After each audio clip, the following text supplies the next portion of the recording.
Hello મિત્રો, સ્વાગત છે તમારું આજે આજના બ્લોગમાં. જો આપણે રેવા અને આમનો ટાઈમ થઈ ગયો છે, અંદર આવવાનો ટાઈમ થઈ ગયો છે. ચાર આપણે લાવી દીધી છે અને અંદરની પણ સફાઈ એકદમ કરી દીધી છે, જોઈ શકો છો તમે. અહીં આપણે સૂકો ચારો,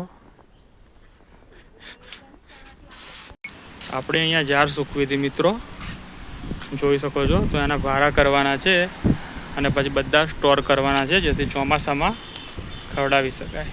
તો હું એ કામ કરું અને એની પછી નીરાના દૂધમાંથી આપણે માખણ બનાવીને ઘી બનાવવાનું છે. તેથી પૂરા બ્લોગમાં હું વિડીયો બતાવીશ, તમે બન્યા રહેજો. આપણે છાશ બનાવીને પછી માખણ ઉતારીશું. તો આ 3 લીટર નીરા ગાયનું એક ટાઈમનું દૂધ છે, તેમાંથી આપણે આજે માખણની પ્રોસેસ કરીશું.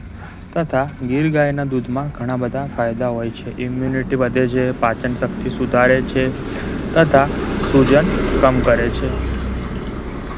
અહીંયા આપણે દહીં ચેક કરી લઈએ કે જામી ગયું છે કે નહીં. જોકે માખણ કરવા માટે દહીંને સાંજે મૂકી દેવું પડે અને સવારમાં વહેલા તેને લઈ લેવું પડે, કેમ કે પછી તેમાં નહીં તો પાણી જેવું દહીં થઈ જાય છે.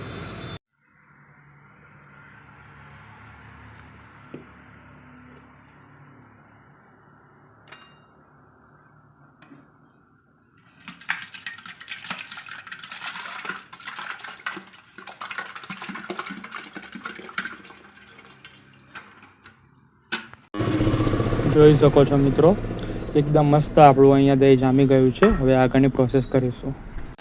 અહીંયા આપણે 3 કિલો દહીંમાં 2 લીટર જેટલું પાણી નાખીશું. તો ગીર ગાયના ઘીના ફાયદાની વાત કરીએ તો ઇમ્યુનિટી વધે છે, હૃદય સ્વસ્થ રહે છે અને પાચન સુધરે છે. આપણે વલોવા માટે મશીન મૂકી દીધું છે. તો ગીર ગાયના ઘીમાં ફાયદામાં આપણને માનસિક અને શારીરિક સ્વાસ્થ્ય મળે છે અને તેનાથી આપણી સ્કિન પણ સારી થાય છે અને હેલ્ધી રહે છે. દેશી ગાયના ઘીનું સેવન કરવાથી હાડકાં મજબૂત રહે છે તથા હૃદયરોગ, ડાયાબિટીસ, કેન્સર જેવી બીમારી સામે લડવાની તેમાં તાકાત રહેલી હોય છે. જોઈ શકો છો 3 કિલો દહીંમાંથી આપણે કેટલું માખણ નીકળે છે. તથા ગીર ગાયનું ઘી દિવસમાં 1 થી 2 ચમચી લેવું જોઈએ, તેનાથી વધારે ઉપયોગ ટાળવો જોઈએ. તથા આ ઘીનું સેવન કરવાથી સ્વસ્થ રહી શકીએ છીએ. અહીંયા ફક્ત 3 કિલો દહીંમાંથી 100 ગ્રામ જેટલું માખણ નીકળ્યું છે અને તેમાંથી ઘી ફક્ત 70 ગ્રામ જેટલું નીકળશે.